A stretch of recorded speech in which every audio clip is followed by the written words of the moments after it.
So hey guys, welcome to week 3 of this course, and this week we are going to discuss one of my favorite subjects, and this is essential fats.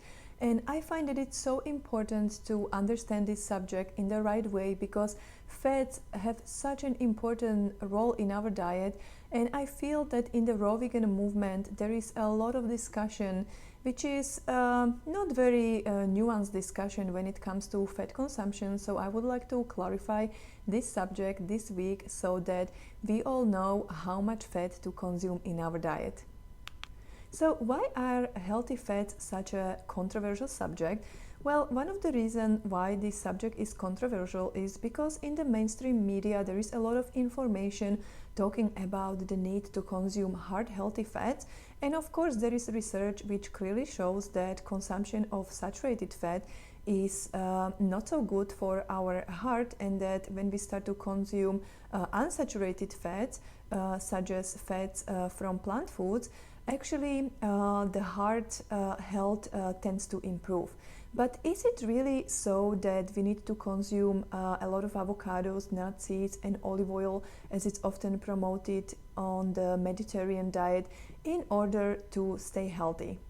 So according to one of my favorite researcher, Dr. Caldwell Esselstyn Jr., actually eating fat is one of the major risk factor and one of the major causes for developing heart disease. So Dr. Esselstyn is an American cardiologist who has been working for, I believe, more than 20 years with cardiac patients, and who has been helping these people to arrest and reverse heart disease by use of plant-based whole food diet.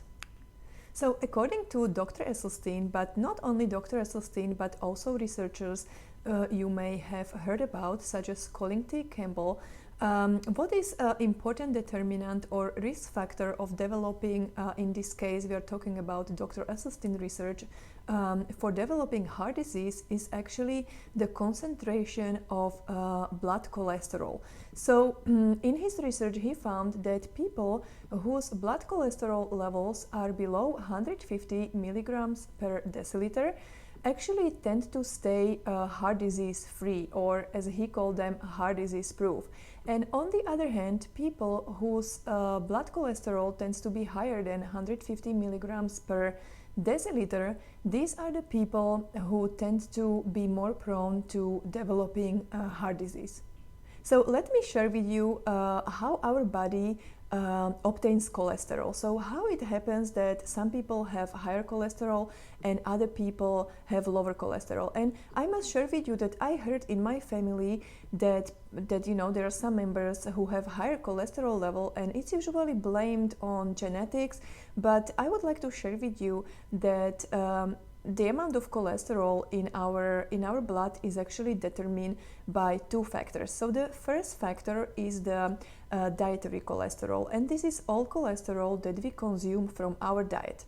I would like to explore that first, but before I do that, I would like to also mention the second type of cholesterol, and that is the cholesterol that our body produces endogenously. That means inside of our body, our liver can produce cholesterol as a result of fat metabolism, and we will examine that next. But first we are going to talk about the dietary cholesterol.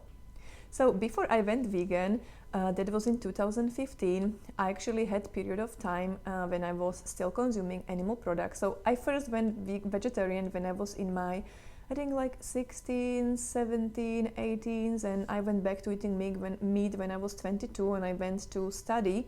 And after the first year of being a vegetarian in the house where nobody was vegetarian, they just, after all, convinced me, and I went back to meat again. But I wanted to share with you that when I was not a vegan, I remember that making scrambled eggs would require like approximately 3 medium-sized eggs, something like that, to make scrambled eggs. So we are talking about dietary cholesterol, and I remember that eggs have been always blamed to be high in cholesterol. So I would like to look today together with you and analyze the content of eggs when it comes to cholesterol. So we learned in the previous week that calorie density is food is very important, and that when we are comparing the nutrient profile of different foods, it's very important to compare them calorie per calorie. So if we are comparing 3 eggs, we need to know, if we want to compare it to something else later, we need to know how many calories are there in 3 eggs. So I opened a Cronometer and I found that there are approximately 200 calories in 3 medium eggs that are cooked or scrambled without using oil. Because I remember that when I was still eating eggs, I never baked them on oil because I knew that eating oil was not so healthy, so I always just used the non-stick skillet and I baked them that way. So this particular example doesn't include any additional oil, it's just the eggs, 3 eggs. So in these 200 calories of eggs, there is about 62% calories coming from fat. And when we want to express this number in grams, specifically this is 14 grams of fat that is present in these eggs. And it's important to know that most of this fat in eggs is actually the non-essential fat. That means that we do not need to consume it from our diet because our body can make it from the essential fats. On the other hand, we do need to consume essential fats from our diet because our body can't make these fats.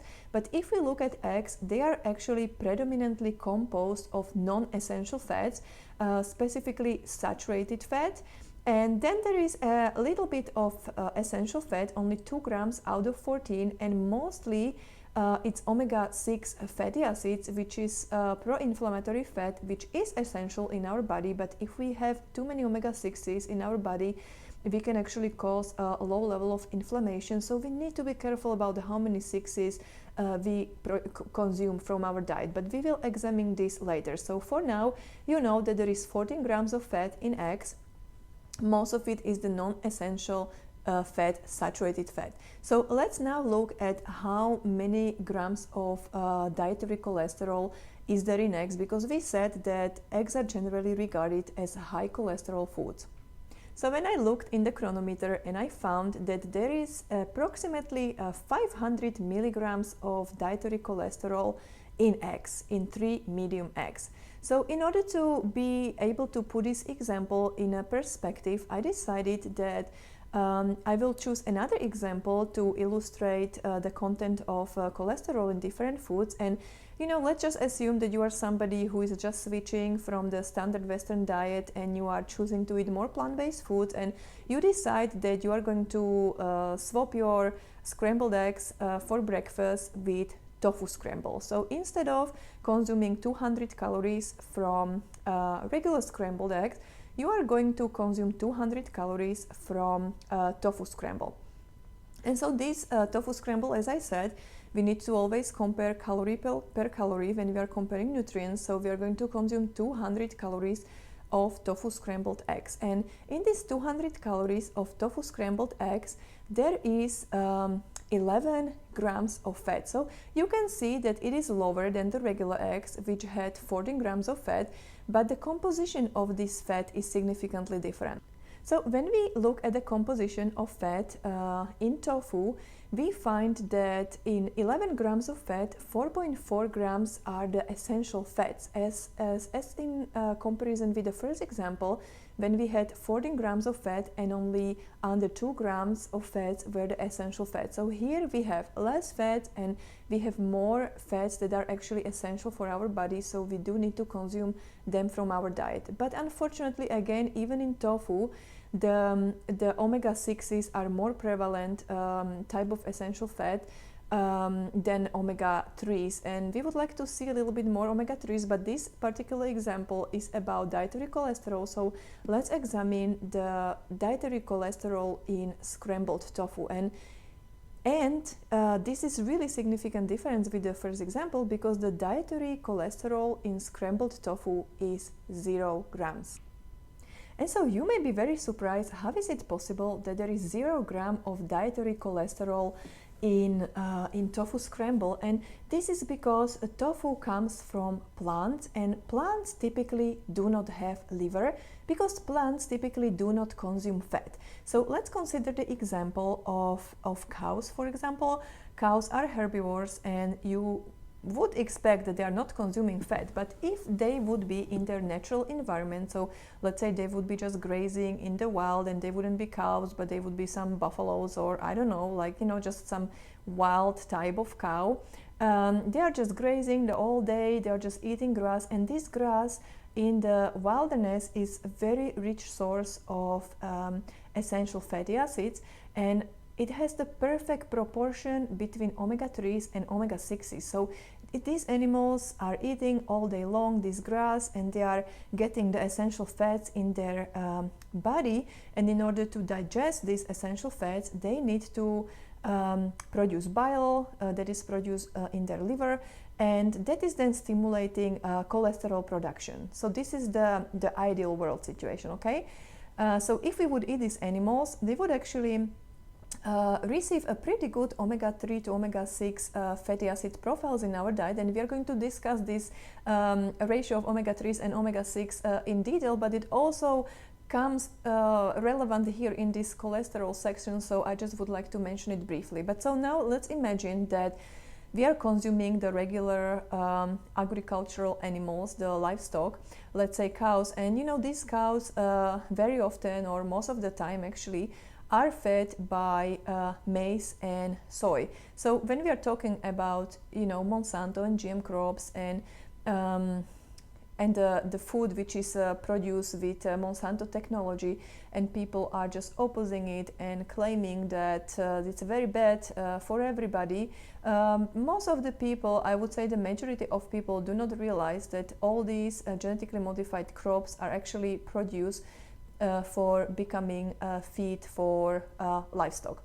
So when our modern agricultural cow eats this GM soy or GM corn, they are actually consuming different composition of fats in their diet. First of all, that fat is in a much higher amount, and second of all, this fat has very different ratio. So let's say that the wild animals have the ratio that is very balance between omega-3 and omega-6s, but in the modern agriculture animal, that balance is really different, because those animals are consuming really high amount of omega-6s and low amount of omega-3s, because those crops such as maize and soy are really high in 6s and low in 3s. So what happens then?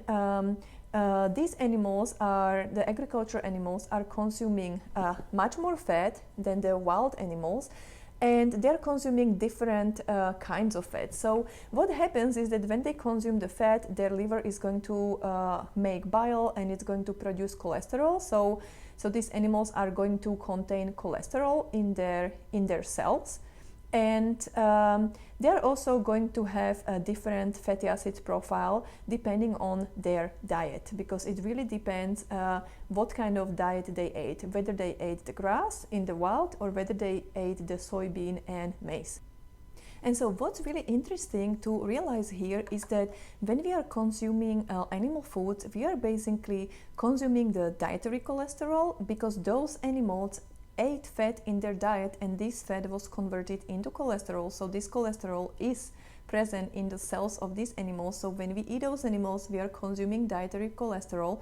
But on top of that, these animals, so when we are eating meat, and we will also discuss this in detail later in this week, that these animals are also typically high in fat. So we consume the dietary cholesterol, but also the fat which is present in the meat of these animals, so that's the second source of cholesterol, is going to be converted into cholesterol in our own body. So when we consume animal products, we are basically receiving double amount of cholesterol, and this is just so important to be aware of, and I think that most people are not aware of this. And so this brings me to the discussion of the second issue, and that is that people then often think like, okay, I will exclude the consumption of animal products from my diet, and if I do that, I will be free of cholesterol. But this is simply not true, because as I said to you before, as long as we are consuming dietary fats, we are also producing cholesterols endogenously in our body. And so it's very important to be aware how much of fat we consume in our diet, because this really influences the blood cholesterol level. And generally, scientific research when it comes to plant foods says that the saturated fat stimulates the cholesterol production more than the unsaturated fats. So when we, for example, if we, for example, compare the sources of plant-based fat, so the saturated and unsaturated, they will cause a different cholesterol levels in our body. So what are the sources of saturated fat on the plant-based diet? So many of you maybe know that coconut oil is mostly saturated fat, and so is the palm oil and cacao butter. So these three sources of plant-based fat are very high in saturated fat, and that's why they stimulate the most the production of cholesterol. On the other hand, when we talk about nuts, seeds and avocados, all these foods contain small amounts of saturated fat but are mostly composed of unsaturated fat. So these are healthier, but still, if we consume too many of them, this will still have implication for our cholesterol levels. So we are going to discuss this in detail later. So I would like to conclude this section with coming back to the research of Dr. Esselstyn, who, as I said before, is a cardiologist, American cardiologist, who is helping people to arrest and prevent or reverse heart disease by the use of a whole food plant-based diet.